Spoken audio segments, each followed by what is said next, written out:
when I was in primary, high school, and college, before I joined university, I was doing drama, Mr. Speaker. In fact, I was the best character, and I'm still even in Bunge. So, Mr. Speaker, this satire thing, I've been doing it. Then, there's a time they wrote on social media, I will just speak it because now this is the debate that we have before the floor of the House. KISII woman rep on her way going to KISII, she has been captured going for a short call. It was a lie. And then they put the photo there through AI. Then you want us to celebrate. That is what they are telling leaders, Mr. Speaker. There are countries that even don't allow WhatsApp, Mr. Speaker. We are misusing the power that we have for freedom. Freedom. I just have to continue, Mr. Speaker. We are misusing. That quote must be noted. When you are in school and you are doing drama, you do even what if the examiners come and examine will help you to understand what is osmosis, what is photosynthesis. Not telling those learners, I saw the clip, Mr. Speaker, they are saying Zakayo must go. Where? Just like the other day, they were saying the speaker must go. Which speaker must go? Where, Mr. Speaker? If you had gone, who could be seated there, Mr. Speaker? We must think tough. Protection of our children, yes, we say. They must be protected. They must be given money, capitation, books, they must be given. But allowing politicians to join school, and then it is the drama teachers who should form the scripts, Mr. Speaker. So you go to school as a politician, you take the role of a drama teacher, and then you want us to clap for you. Tomorrow they are going to write bad things. I was to say something else. And then we will say, what did we do, Mr. Speaker? That was wrong. That is not a drama teacher, but a politician who has vengeance and he wants to prove a point. Before he proves his point, he must be told this is very, very wrong. Kainan. Hosting Mokua Times, our political analyst. And now Mokua, nimeona kuna video fulani ambapo our KISII County Women Rep, Honorable Doris Donya Toto, ameongea about Butere girls. Na pale kwa comment section imewaka kuwaka. Watu wanamtusi, wamemwambia makubwa sana. What's your take about it? First of all, I want to say that, thank you, Supreme, for this chance. First of all, I want to say that we are unlucky as KISII to have a leader of the Donya Toto caliber.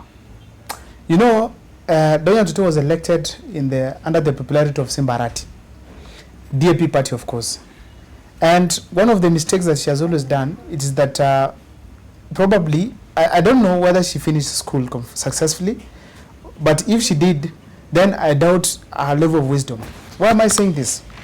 If you look at what is happening right now, Donya Toto, she has a role to play as a politician and as a leader from the KISII region. And this role entails a performance when it comes to being a women rep with the funds that they're always given to help some vulnerable groups within the community. When we checked last, she terribly failed because we had a lot of money, about 20 million shillings, that was wasted instead of going to help vulnerable groups. In that, a group is registered from his jurisdiction. That group, the names are changed, the number to receive the money is changed, and then you realize that the money eventually, the people at the grassroots do not receive the money, despite their name used in the list as part of the groups that have received the capitation. That was a fail completely. We don't know how the investigation went, but the fact is, because of our connection to the current group that we have in the current regime that we have of William Ruto, the case so far we don't know how it went. That's why she has the audacity to speak and say anything. Her supporting William Ruto, it's a clear indication that she's looking for this protection, because right now, if you are corrupt, you cannot say anything against the president. You'll find yourself in jail. So she had to dance to the tune of the president. Now, speaking about Butere girls, from her sentiments, she has spoken completely nonsense. I haven't listened to her and I've listened to her and I've not heard her say anything that is meaningful. Because she was saying the speaker to go where? Ruto to go where? I mean, She does not understand even what Ruto must go means. She does not understand even what, when the speaker was being said, he must go, what it means. And actually, I've not seen kids talk of speaker must go. They are speaking about Ruto must go. And by the way, when you relate what these kids are doing and what is happening in the current society, it is okay. Because you cannot write now, if I was to write books, I would write a book about the current regime, how we felt it as a country from the negative side. We used to hear stories of abduction, they're now occurring right now. Those are the things I'll capture in my book. The kids are grown enough to be able to relate what William Ruto is doing. And in fact, the roads thing, capturing, these are things that we learn, all kids learn in class. Let me tell you that in fasihi simulizi, kuna hawa mambo tunazungumzianga yanaitwanga sifa sa, maybe tuseme sahili, sajili fulani, you get? Sajili fulani, sajili ya sokoni, sajili ya shuleni, sajili ya siasa. And some of these things, they are literally in class. For instance, marudio ya katika sajili fulani ni kitu ambayo some of these politicians do. So when kids listen to some of these politicians speak, they are able to relate what happens in class and be able to answer the questions correctly. Like I had some kids actually narrating the issue to do with the roads. Barabara inatoka Moyale, inaenda Tarabat, isijui inaenda wapi. So those are things that William Ruto speak. And hiyo ni sajili ya siasa. These things, kids are able to relate them so much into what they learn in class. Apart from that, these kids watch news and they get to learn about their current happenings within this political class. So whenever they do anything, whoever is the script writer, they have to be respected and be given that chance for them to understand and relate what they're experiencing in the current society. We cannot blame on the kids for what is happening right now in Ruto's government. What is this good thing Donya Tutu has done in Parliament, or what is this bill she has forwarded to Parliament for debate that is going to help the Kenyan Mwananchi, that she's now having the audacity to correct the kids who are going to play to ensure that their players has been showcased. So we cannot completely they condemn kids who are doing the right thing, forget what we are doing as politicians. So I want to speak to Donya Tutu. When Kenyans needed her to vote no against the finance bill 2024, she disappeared from Parliament.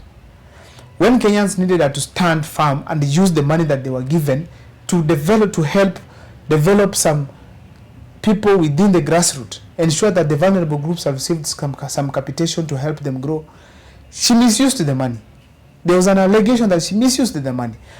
We cannot completely avoid that aspect and be able to condemn these kids. She has to do her role as a member of Parliament, period. So she's telling us that the kids doing a completely unacceptable thing.